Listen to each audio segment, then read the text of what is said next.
Good morning Odisha Odia नजर को आपण मानकु स्वागत। आज अगस्त 30 तारिख मु आपणक पई नहीं आछि राज्य और देश विदेशर किछि गुरुत्वपूर्ण खबर।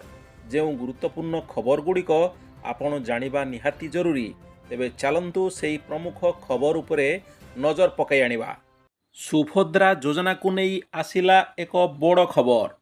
बीजेपी सरकार को महत्वाकांक्षी सुभद्रा योजनार संशोधित गाइडलाइन जारी होइछि। राशन कार्डधारी परिवार सदस्य किंबा परिवारर आय 2.5 लाख टंकारु कम थिबा जणे 21 रु 60 वर्षीय महिला सुभद्रा योजना पाई आवेदन करि परिबे। पूर्वरु जारी होइथिबा गाइडलाइन रे एही आय सीमा को शामिल कराଯାଇଛି ओ बाकी समस्त कथा अपरिवर्तित रखिथिबा जଣା पड़िछि। जिलापालମାନଙ୍କୁ जारी होइथिबा एही गाइडलाइन अनुसार महिला माननको आर्थिक स्वावलंबी करिया पाई सुभद्रा योजना आरंभ कराइथिबा कुहा जाइछि। हिताधिकारी माने जेपरि ठीक सूचना पाई परिबे सेथि पाई गाइडलाइन रे निर्दिष्ट सूचना जारी कराइछि। हिताधिकारी बयस 21 रु अधिक एवं 60 वर्ष रु कम होइथिबा आवश्यक। योग्य महिला पाई केवल निज नाम रे आधार कार्ड आधार नंबर रहिबा सह सेमानंको मोबाइल नंबर आधार कार्ड सह लिंक होइतिबा आवश्यक। केवल निज नाम रे बैंक अकाउंट को ही सीधा सड़क सहायता टंका प्रदान करा जिवो। समस्त हिताधिकारी को सुभद्रा कार्ड जोगाई दे जिवो।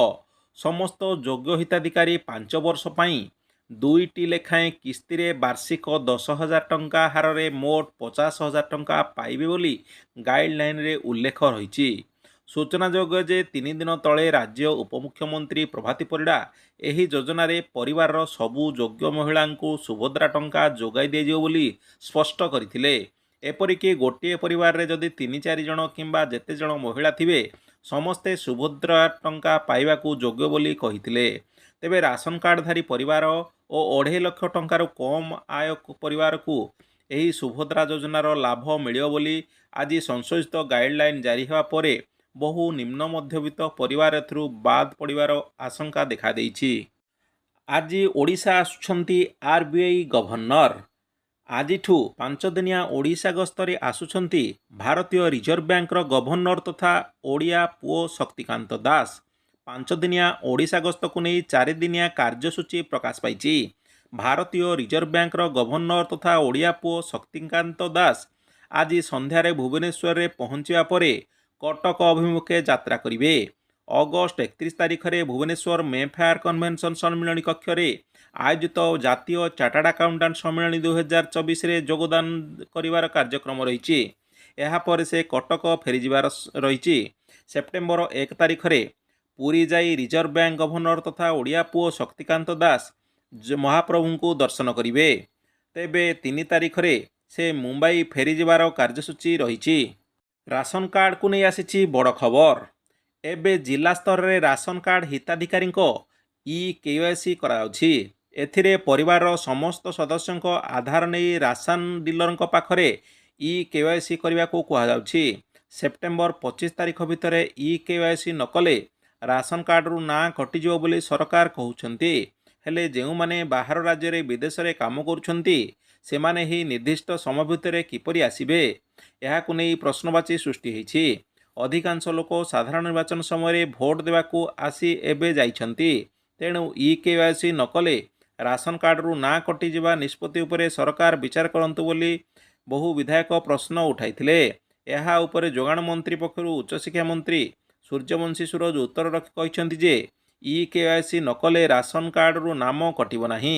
राज्य सरकार जानिबाकू चाहुचंती जे राज्य रे प्रकृतरे केते राशन कार्ड हिताधिकारी अछंती। भूत राशन कार्डधारी अछंती ना नाही ई केवाईसी समस्त को करबाकू हेबो। हेले धार्य समय मध्य कौनसी बाध्यबाधकता दृष्टि नकले हिताधिकारी ना कटिबो नाही। ई केवाईसी परे अयोग्य हिताधिकारी कटिबे। फल आवेदन करिथिबा हिताधिकारी को नुआ कार्ड दिया जाय परिबो। विधायक अमर नायक मूल प्रश्न राशन कार्ड हिताधिकारी को गहम जोगाण उपरे मंत्री कहिसंति जे गत 2 वर्ष होला राशन कार्ड हिताधिकारी को गहम दिया जाउनी। पुणी एबे एहाको आरंभ करने को राज्य सरकार विचार करुछंती।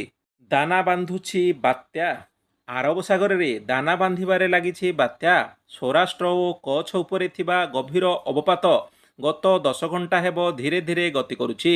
ଏହା ଏବେ ଗୁଜରାଟ ଭୁଜ ଠାରୁ ଉତ୍ତର ଓ ଉତ୍ତର ପଶ୍ଚିମ ଦିଗରେ 60 କିଲୋମିଟର ଦୂରରେ ରହିଛି।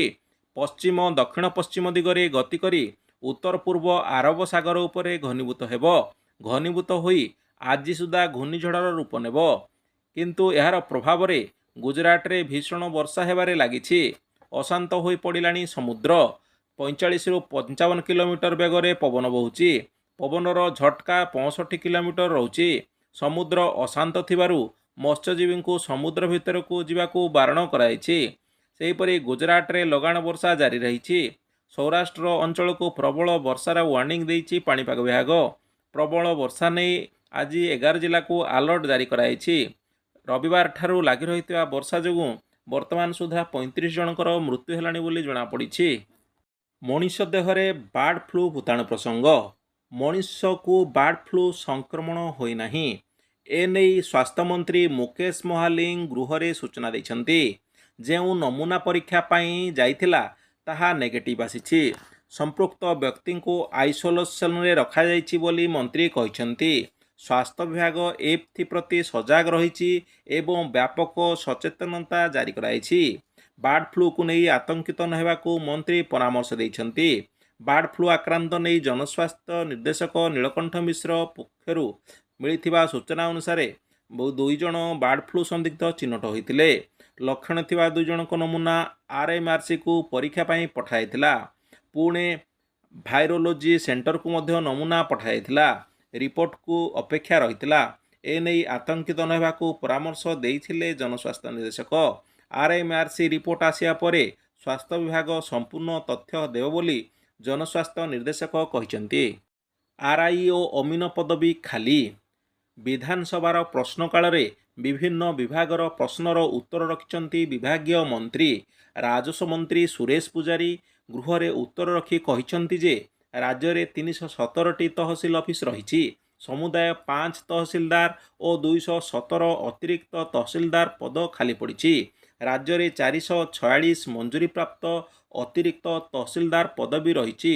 ସେହିପରି 789 RI, 1385 ARI, 1169 ଅମିନ ପଦ ଖାଲି ପଡ଼ିଛି। ଏସବୁ ପଦ ପୂରଣ କରିବାକୁ OSSCକୁ ନିର୍ଦ୍ଦେଶ ଦିଆଯାଇଛି। ସବୁ ପଦବୀ ଚୟନ ଓ ପଦୋନ୍ନତି ଜରିଆରେ ପୂରଣ କରାଯିବ ବୋଲି ମନ୍ତ୍ରୀ ଗୃହରେ ସୂଚନା ଦେଇଛନ୍ତି। ଏସିଡ୍ ପୀଡ଼ିତଙ୍କୁ ନେଇ ବଡ଼ ଖବର। ଏସିଡ୍ ଆକ୍ରମଣରେ ପୀଡ଼ିତ ପୁରୁଷମାନଙ୍କୁ ମାସକୁ 8,000 ଟଙ୍କା ଭତ୍ତା ପ୍ରଦାନ କରାଯିବ। ଏହିଭଳି ଏକ ନିଷ୍ପତ୍ତି ନେଇଛନ୍ତି ପଞ୍ଜାବ ସରକାର। ପଞ୍ଜାବ ଏବଂ ହରିୟାଣା ହାଇକୋର୍ଟରେ ସଂଗରୁର ଜିଲ୍ଲାର ଧୁରି ନିବାସୀ ପୀଡ଼ିତ ମଲକିତ ସିଂଙ୍କ ଆବେଦନ ଉପରେ ଶୁଣାଣି ବେଳେ ପଞ୍ଜାବ ସରକାର ଏହି ସୂଚନା ଦେଇଛନ୍ତି। ଏଥିସହ ପୀଡ଼ିତ ବ୍ୟକ୍ତିଙ୍କୁ ଦିଆଯିବାକୁ ଥିବା ବକେୟା ଅର୍ଥରାଶିର ଚେକ୍ ମଧ୍ୟ ହାଇକୋର୍ଟଙ୍କୁ ହସ୍ତାନ୍ତର କରିଛନ୍ତି ପଞ୍ଜାବ ସରକାର। ଆବେଦନକାରୀଙ୍କ ଓକିଲ SC ଆରୋରା କହିଛନ୍ତି ଯେ ମଲକିତ ହେଉଛନ୍ତି ଦେଶର ପ୍ରଥମ ପୁରୁଷ ଏସିଡ୍ ଆକ୍ରମଣ ପୀଡ଼ିତ ଏବଂ ପଞ୍ଜାବ ସରକାର ତାଙ୍କ ପାଇଁ ପେନ୍ସନ୍ ବ୍ୟବସ୍ଥା କରିଛନ୍ତି। ମଲକିତ ସିଂ ହାଇକୋର୍ଟରେ କହିଛନ୍ତି ଯେ ପଞ୍ଜାବ ସରକାର 2017ରେ ଏସିଡ୍ ଆକ୍ରମଣ ପୀଡ଼ିତାଙ୍କ ପାଇଁ ନୂତନ ନୀତି ପ୍ରସ୍ତୁତ କରିଥିଲେ, ଯେଉଁଥିରେ ସରକାର କେବଳ ଏସିଡ୍ ଆକ୍ରମଣରେ ପୀଡ଼ିତ ମହିଳାମାନଙ୍କୁ ମାସିକ 8,000 ଟଙ୍କା ଭତ୍ତା ପ୍ରଦାନ କରିବା ବ୍ୟବସ୍ଥା କରିଥିଲେ। ତେବେ ସେ ମଧ୍ୟ ଜଣେ ଏସିଡ୍ ଆକ୍ରମଣ ପୀଡ଼ିତ, ତେଣୁ ସେ ହାଇକୋର୍ଟରେ ଆବେଦନ କରିଥିଲେ, ଯାହାଫଳରେ ତାଙ୍କୁ ସରକାର 8,000 ଟଙ୍କା ଭତ୍ତା ଦେବାକୁ ନିଷ୍ପତ୍ତି ନେଇଛନ୍ତି।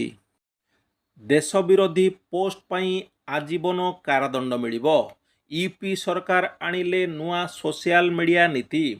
ଫେସବୁକ୍, ଏକ୍ସ, ଇନଷ୍ଟାଗ୍ରାମ ଓ ୟୁଟ୍ୟୁବ୍ ସମେତ ବିଭିନ୍ନ ପ୍ଲାଟଫର୍ମରେ ବିଷୟବସ୍ତୁକୁ ନିୟନ୍ତ୍ରଣ କରିବା ଉଦ୍ଦେଶ୍ୟରେ ୟୁପି କ୍ୟାବିନେଟ୍ ନୂତନ ସୋସିଆଲ ମିଡ଼ିଆ ନୀତିକୁ ଅନୁମୋଦନ ଦେଇଛି।